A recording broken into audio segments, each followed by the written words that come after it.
Republican Guard as a terrorist organization or not?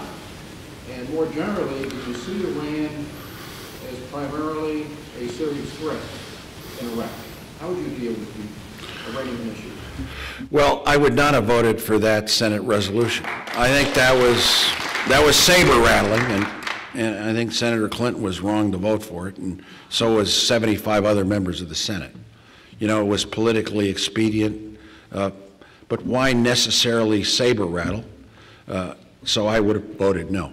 You know what I would do with Iran? I would talk to them. I would engage in diplomacy. Now, negotiations with them would be tough. It'd be tough. I've talked to the Iranians before.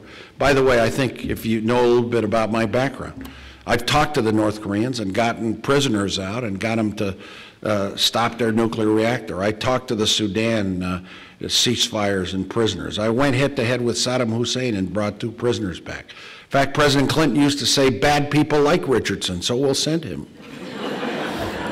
What I'm trying to say is that I believe that, you know, what Yitzhak Rabin said when he won the Nobel Prize. You know what he said? He said, you don't make peace with your friends. You make peace with your enemies. And with Iran, it'll be tough. You know, they are messing around in Iraq. They are providing terrorist assistance. They are. But I also know that I read my own intelligence reports from my own country. 6 intelligence agencies basically said that Iran had shelved their nuclear weapons program. They weren't doing it. Yet this president has been drumming up these drums of war. I think that provides an opportunity to go to Iran and say, hey, let's find a way for you to stop messing in Iraq. Hey, don't build nuclear weapons. Maybe we can have a compromise where you get civilian nuclear power and assured fuel cycle customers, but you submit to international inspections. And no, we don't have to love each other, but let's agree that what is best for the Persian Gulf is the stability of Iraq, where everybody shares power. And if we're going to deal with the Israeli-Palestinian issue, I think we need to talk to Syria, that controls Hezbollah.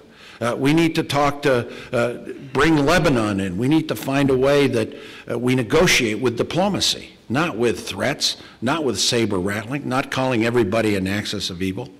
So that's what I would do.